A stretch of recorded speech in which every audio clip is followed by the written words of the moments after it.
Laing drug raid himo sa kapulisan sa Dulho Fatima. Subject sa search warrant, wala gihapon madakpi. Romanian nadakpan tungod sa pagkuha og kwarta gikan sa mga bank accounts gamit ang reward card. Illegal recruiter na siko pinaagi sa entrapment operation sa mga sakop sa NBI. Supply sa karning baboy, baka ug kanding sa rehiyon nagkuwang tungod sa paghinay sa production.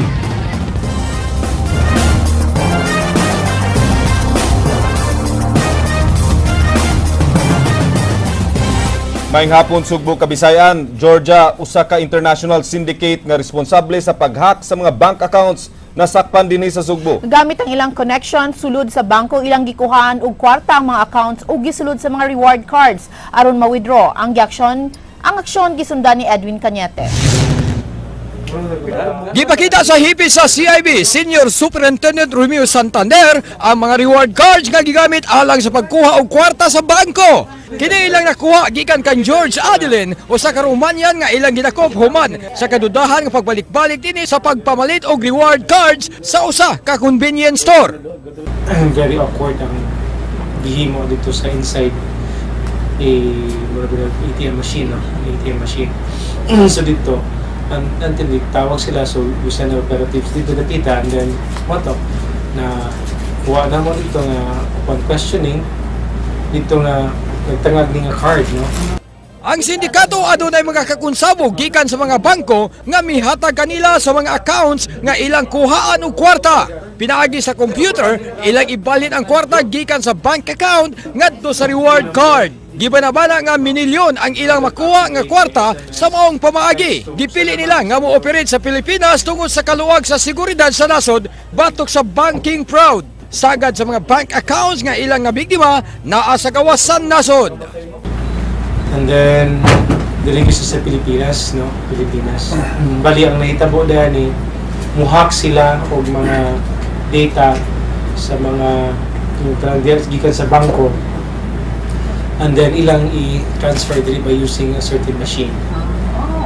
So mana sila ang ilang modus diri nakita. Okay, may mga questions nga naman diri sa Pilipinas because yung ginon nga this is the weakest nga when it comes about sa security or about yung dili kay siya or dali ra kay siya i-penetrate ba kumbaga.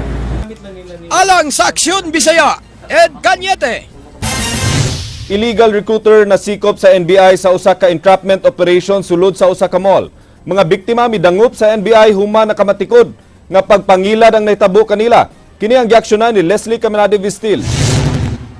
Gibalog sa prisuan kining usa ka illegal recruiter nga nailhan sa ngalang Baby Jean Diniga, Shivano. Alas 2 kag hapon sa hapon, gipahigay ng usa ka entrapment operation batok ang Shivano sud sa usa ka mall. Makita nining usa ka video nga nakikistorya pa si Shivano sa usa sa iyang mga gipang-recruit ug taod-taod gitunulan na siya og kwarta siyang gibiktima. Dali dayon kining giduol sa operatiba sa NBI. Matud pa ni NBI 7 Assistant Regional Director Augusto Eric Isidoro, midangop siyang buhatan kagahapon sa buntag ang 5 katrabahante sa Mactan Economic Processing Zone 1. Mayroon siyang directly kilala sa Japan.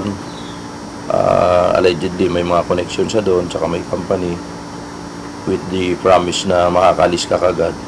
Tapos tiningnan natin sa sa internet, wala naman yung name ng babae, wala naman siyang company. So may mga indicators na illegal recruiter ito. So nagano tayo ng entrapment operation together with the several complainants.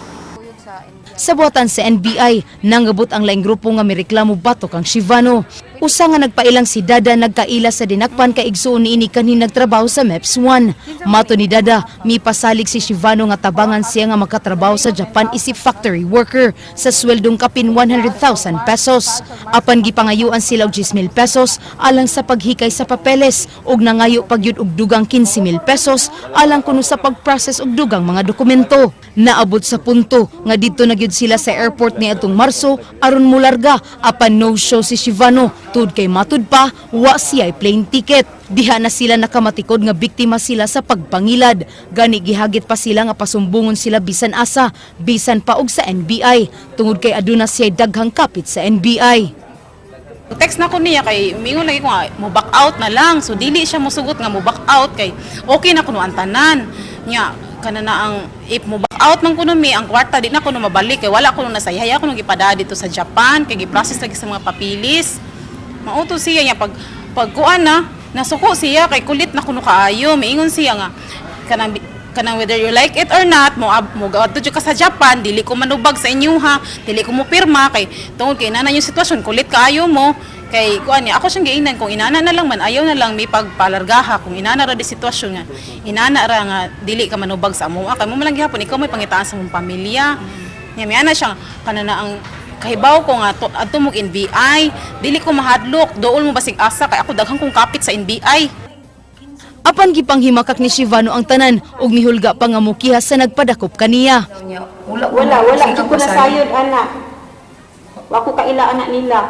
Pailanan ako sila kaso sa ilang gibuhat nako. Pahimangno sa mga sakop sa NBI 7 atong nagplano nga motrabaho sa gawas nga mokonsulta na sa POEA aron masusi kung lehitimo ba ang mga kumpanyang gisudlan.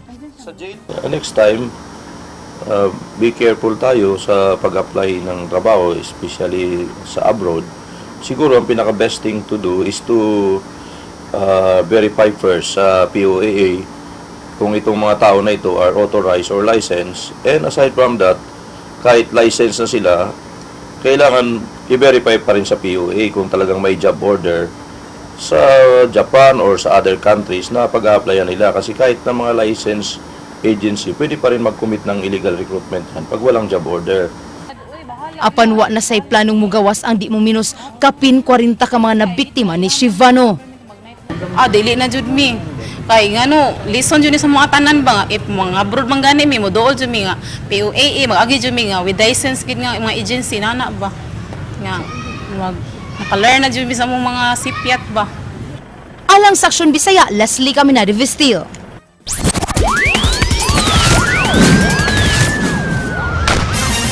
Nagtuo karon ang kapulisan nga ang 500,000 pesos nga reward money alang sa makatudlo sa mipatay ni Karen K. Montibon dako ug matabang alang sa pagpaspas sa pagsulbad sa maong kaso.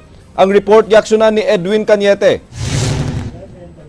Sukad nga naman niyo kapag pagawas og reward money nga 500,000 ka pesos alang sa makahatag og impormasyon sa nagpatay ni Karen K. Montibon, ang kapulisan nagtuo nga dali na lang unya ang pagsulbad sa maong kaso. Malaomon ang pangu sa Task Force Karen nga si Senior Superintendent Ray Lindon Lawas nga maila na unya sa labing dali nga panahon ang mga responsable sa krimen. Iyang giklaro nga ang tanang impormasyon nga ilang madawat moagi sa makuti nga validation.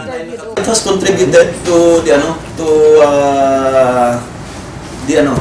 interest of the community to give information, but we would like to look at on the aspect na ang mga katauhan nato gusto gyud hatagan og hustisya, regardless if there is an amount that shall be given as a form of reward, but ang kining gibuhat lang sa ato ang mayor sa Lapu-Lapu City dako kayo katabang.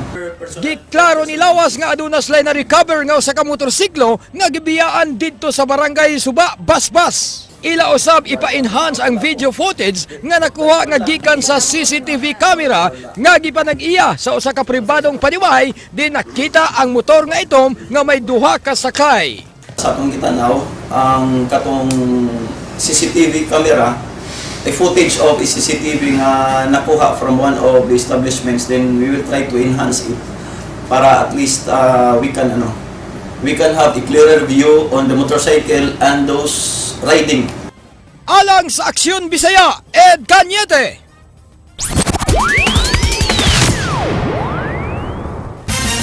Department heads sa Kapitolyo magsugod sa ilang budget deliberations at tubangan sa Finance Committee. Ang resulta niini mo ang isubiter nga proposed budget sa lalawigan sa Sugbo. Ang mga kasayuran giaksyonan ni Jinky Rusit. Ugmang adlaw magtagbo na ang tanang department head sa provincial capital alang sa ipahigayon nga budget deliberation alang sa tuig 2016. Ang matag department head musumitir sa budget sa ilang buhatan aron maapil sa annual budget sa probinsya sunod tuig. Mato di provincial budget officer Danilo Rodas, ang mga department heads mao ang mo-justify sa pondo nga ilang gipangayo. Ibali mo present nata sa proposal sa mga different departments niya na ilang i-depend kung kuan ba kana na ay worth ilang budget, kuan ba kana ay doable ba ana nya in consideration sa ato ang limited funds. Karong tuiga, nakabot sa Kapitolyo ang target collection nga 3 billion pesos. Malaumon ang budget office nga mahatagan sa ilang gikinahanglan nga pondo ang matag departamento. Apan giklaro ni Rodas nga ang katapusang hukom niini mao si Gobernador Junjun Davide. Magdepende ra kay doesn't mean na dako sila og budget, ang dako sila kita, maka-propose lang dako. Depende kung doon na sila need sa improvement sa ilang kuan, sa ilang operasyon, makapangayo sila kay Earner Road. Alang sa aksyon, Bisaya, Jinky Ross. State of calamity sa lalawigan sa Sugbo giplanuhan nga i-extend hangtod Hulyo sunod tuig tungod sa El Nino. Kini ang giaksyonan ni Jinky Rosit. Karong Oktubre 7, gitakdang ipaygayon ang Disaster Risk Reduction Management Council meeting sa Kapitolyo. Ilang tukion ang posibleng pag-extend sa deklarasyon sa state of calamity sa lalawigan sa Sugbo tungod sa nasinati nga strong El Nino. Matud sa PDRRMO, ilang basihan ang weather forecast sa pag-asa nga posibleng handod pa sa katapusan sa Hulyo ang El Nino. If ever kung sa ang decision sa mga members, so that's the time kung until when ang ato extension for the declaration. Nagpadayon pa ang ilang pag-distribute sa mga relief goods ngadto sa mga LGUs nga apektado. Pagkakaron, bugtong Asturias, Balamban ug Toledo City pa lang ang nakadawat sa mga plastic drums nga magamit sa mga kabarangayan sa pagpondo og tubig. Okay, sige nga pa ni Oscar Tabada, this is the right time nga nagsige pag-uwan maka-save the water. No, kay mosunod ko ng mga buwan ana grabe na gyud ang kainit. So this time is the best. Sunod tuig, naglaraw ang PDRRMO sa paggahin og 130 million pesos nga magamit isip disaster funds. Alang sa aksyon, Bisaya, Jinky Rosit.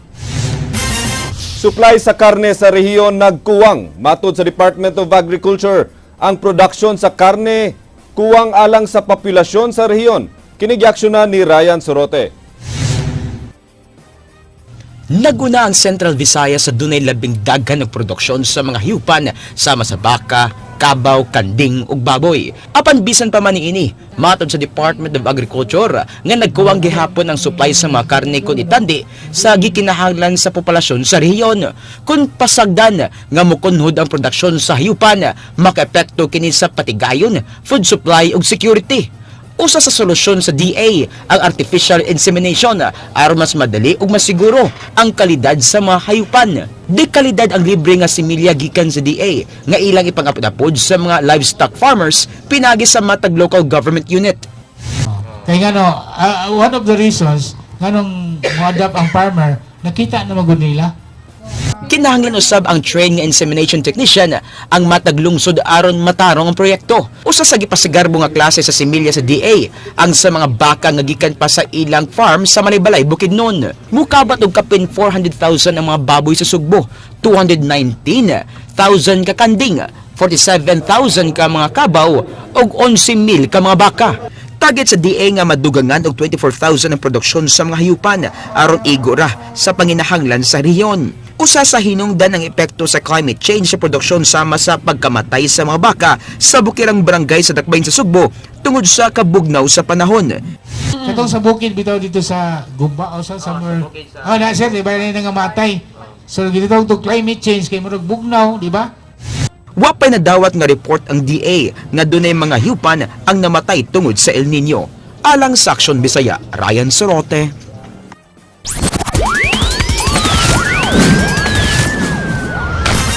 Human sa napakyas nga raid sa kapulisan kagahapon, padayon nga ilang gipang raid ang mga tigbaligya og shabu sa barangay Dulho, Fatima. Nining higayuna duha ka mga tawo ang nadakpan apan subject sa search warrant wala gihapon madakpi.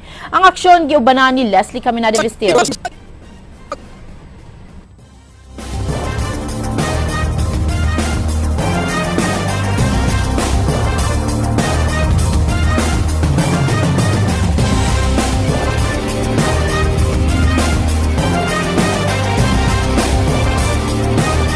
Subject sa usa ka search warrant ang gipuy-an sa usa ka mart diya sa Sitio Santo Niño, Barangay Dulo, Fatima, apan wa kini madakpi sa kapulisan. Apan duha ka mga sakop niini nasakpan sa akto nga nagputos pa sa mga shabu. Nasikop sila si Jimboy Anuta ug Chris Del Hugo, kinsa nakuha og daghang pinakiti sa shabu nga gibanabanang mo balor sa 2.1 million pesos. But we're just performing what is best and then doing also for the illegal drug syndicate. Nakuha usab sa mga pulis ang 2 ka 9mm pistol, usa ka kalibre 45 nga pistola, 22 caliber Magnum revolver ug mga kwarta. Apan matud sa mga dinakpan, igo ra silang nagtrabaho isip panday og caretaker ug mipasangil nga wa sila masayod kun kinsay tag-iya sa mong panimay. Paulang lagi sir. Wow, kabawa na sir. Pagkabot nila nag-usang nila. Nagpaabot ko sa sweldo na ko. Hindi na, bangon na ako may gakuha sila, lababo nga lagi, kuha na ko na assist na diha, kuha na panday, lababo. Wa usab makaipsot sa mga sakop sa Police Station 3 sa Lapu-Lapu City Police ang namaligaw og shabu sa barangay Gunob, Dakbayan sa Lapu-Lapu. Nadakpan si Roderick Pretila Noynay kinsa na corner sa kapulisan diyang suway miipsot. Waso ko bantay sir, kayo lard na kayo, ngit-ngit na kayo. Asa man kanto? Dito sud. Sa paya. Ikaw tuwa dito. Dito kun mo ka exit. Dugay na kanang pamaligya. Ha? Dugay na kanang pamaligya gyud. Di siya kayo dugay man. Dato lang tako. Dara naman ko. Porsinto. Sinto. Yung musuyop sa gapin. Suyop. Di tam suyop. Di tam buntagan na ko. Buka ta. Suyop good. Yang karo sa man. First time na nimo nga. First time sir. Driver kong trailer pero balin ko na. Kaya nga naman ako kita. Dili. Yung drive ko kuan. Mapadong mo sa Shabu ang sweldo. Mana ara ko sa Shabu kay mapadong sa pamilya. Nasikop uban ni Noynay ang iyang kauban nga si Rocky nga usa ka minor de edad, kinsa nagkanayon nga igo lang ng warta aron mabuhi.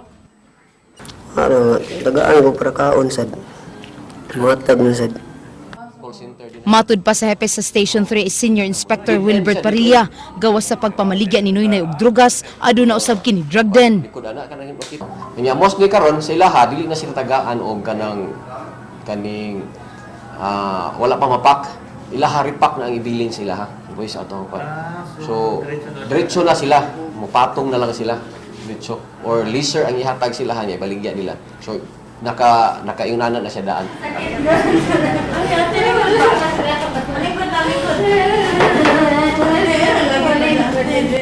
Hilabihan usab nga nakatsabaw ni ining usa ka asawa nga nangita siyang bana nga nadakpan. Iyang gipangita si Francisco Sordilla nga nadakpan sulod sa drug den. Matud ni Sordilla, igo lang siya nga nagkuha og basura nga mao ang iyang panginabuhi. Di basura man ko ikuha niya.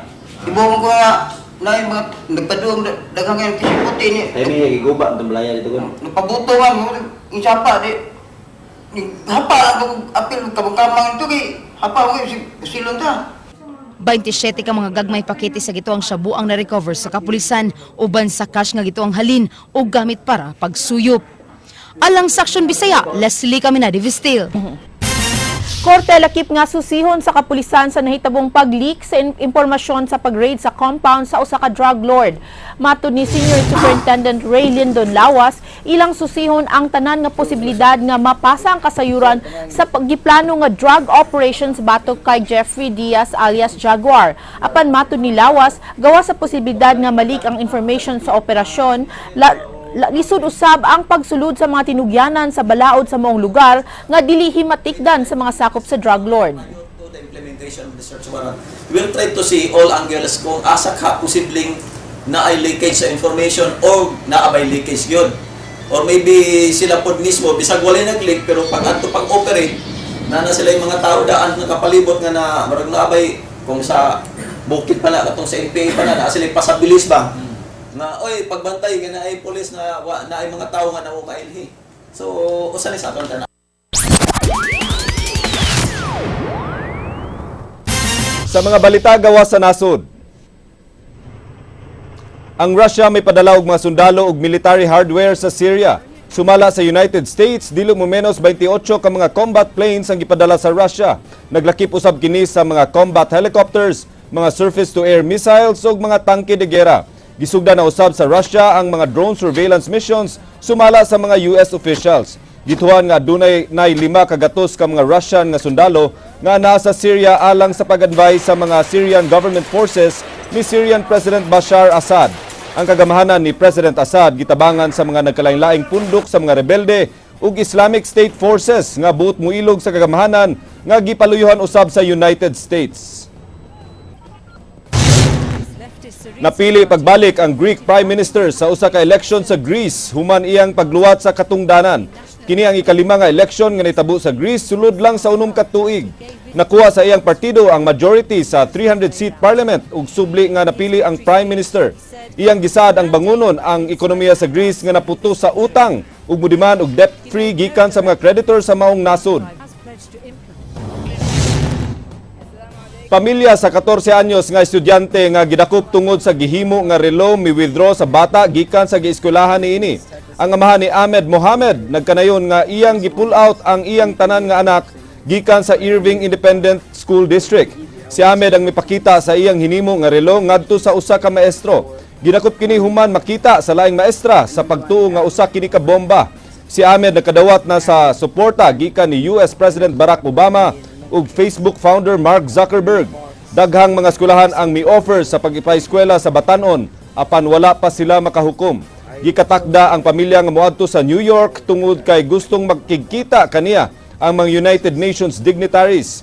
Giimbitar usab si Ahmed ni President Obama sa White House sunod bulan.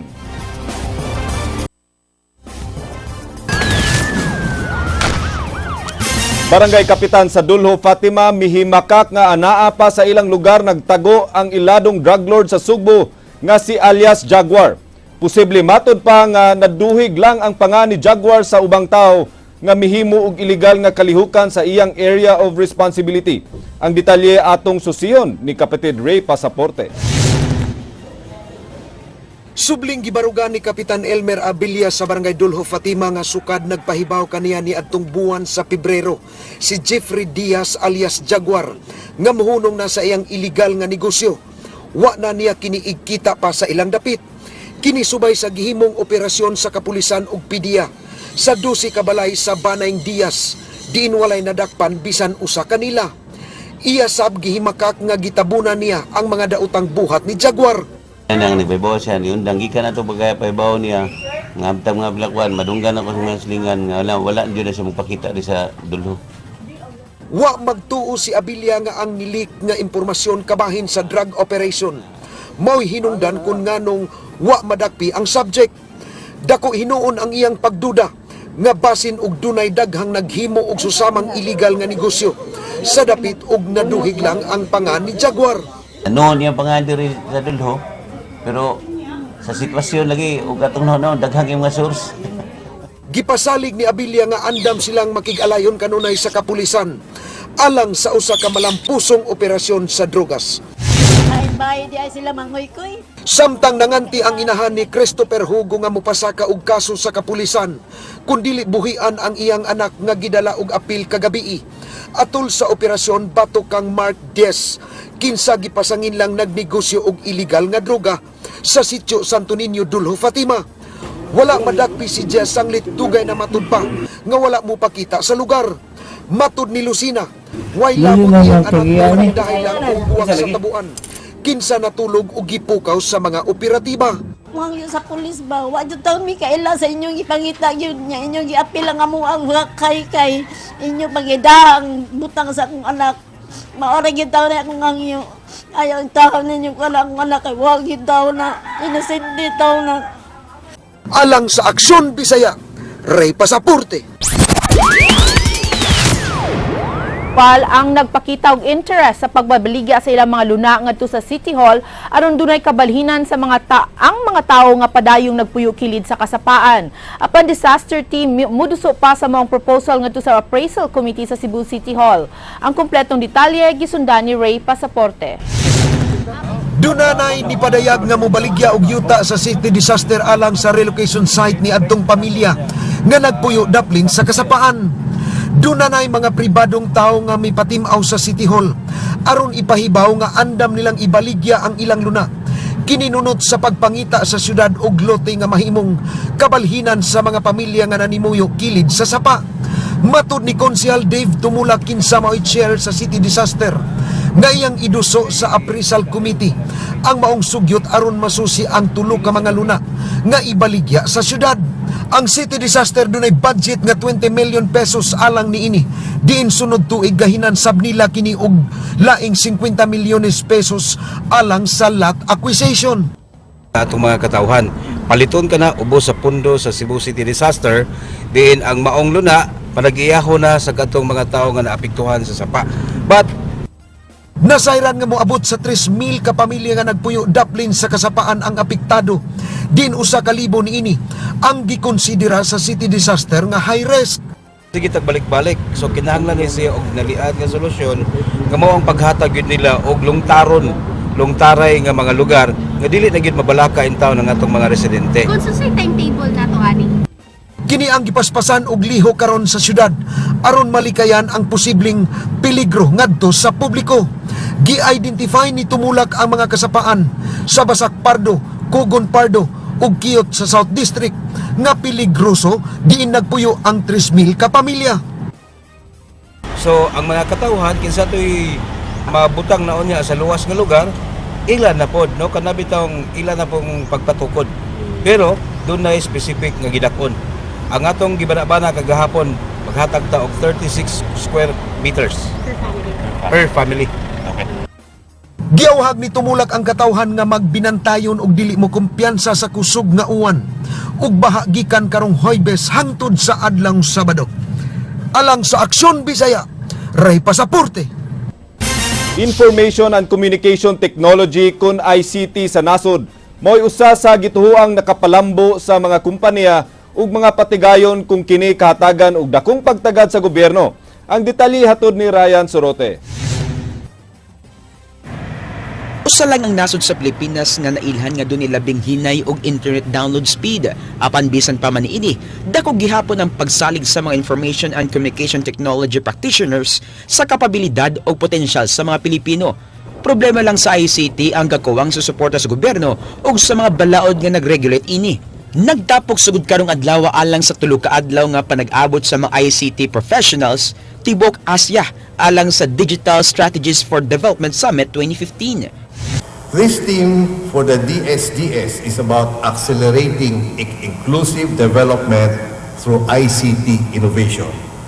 Katayuan sa summit nga maggamit ang mga bagong teknolohiya sa natad sa ICT, pagpalambo sa mga kompanya o patigayon, hilabi na sa mga small and medium enterprises kon SMEs. 300 ka mga delegado gikan sa nagkadiiyang sektor ang itabong sa summit aron sa pag-umol nila og mga rekomendasyon aron sa pag-abag sa paghimog mga palisiya sa natad sa ICT. Panginaot sa grupo nga matagad sa gobyerno ang nag-una mga panginahanglan sa industriya, sama sa masaligang koneksyon sa internet o mga professional sa ICT. Matod sa Secretary General sa International Telecommunications Union, nga dilayo nga makasunod dira sa sunod nga mga tuig ang Pilipinas sa masilingang nasod ini sa Asya kung dunay pagtinabangay sa publiko o gobyerno. And one of the concrete measures we could do is to offer international ICT platform for SMEs to come together. Alang sa Aksyon Bisaya, Ryan Sorote. Naukay ang mga tinun-an sa Cebu Technological Sciences kaganihang alas 10 pasado sa buntag. Dihang usa ka tinun-an nila ang nikatkat sa atop sa maong tunghaan. Matod sa gwardiya nga nagdumili sa pagpa-interview at tubangan sa kamera nga mitabang siya sa pagpakanaog sa first year college student sa kursong Associate in Computer Technician nga mikanaog gikan sa atop. Mikanaog kini human masayod nga anaa sa ubos nga bahin ang iyang inahan. Dali nga gidala sa school clinic ang maong batanon. Giingong nagtuman or nagutman lang ang maong batanon hinungdan sa iyang pagbuhat sa ingon.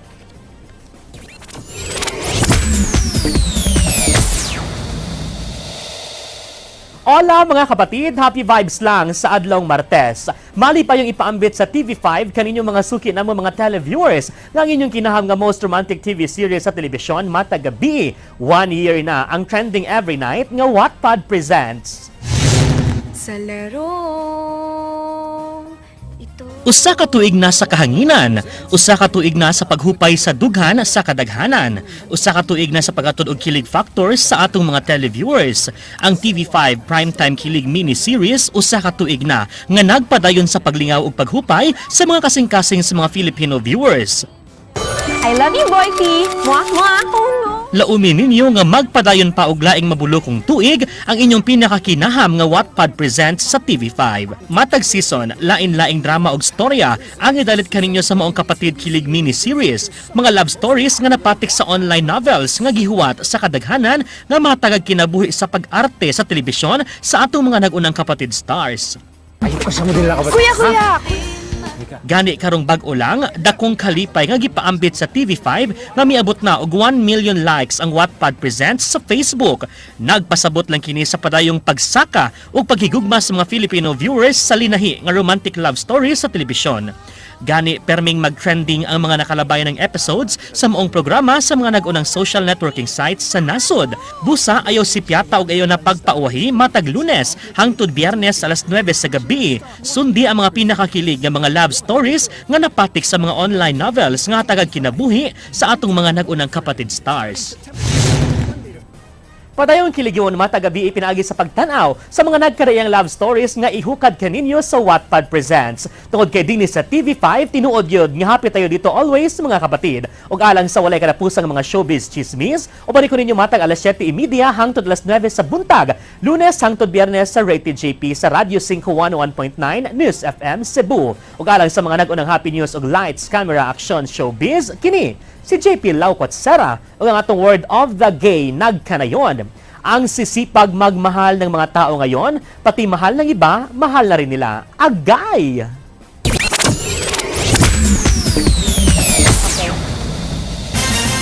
Len, before we close, we'd like to greet our atong usa ka pinakamaayong newscaster, si Jinky. A happy birthday. It's her birthday today. Happy birthday, Jinky Rosie. How young are you? Pila edad? 112. 112. Jinky ngon si JP, 112. 40. But anyways, happy birthday, Jinky. Happy birthday, Jinky. Ug magkanto ang mga balita sa Aksyon Bisaya, ako si Glenn Soco. Mga balita nga pundasyon sa ligdong nga opinyon ug konkretong solusyon. Ako sab si Georgia Herrera. Bisan asa, bisan kanusa. Kapatid, kay di lang kutob sa balita. Aksyon!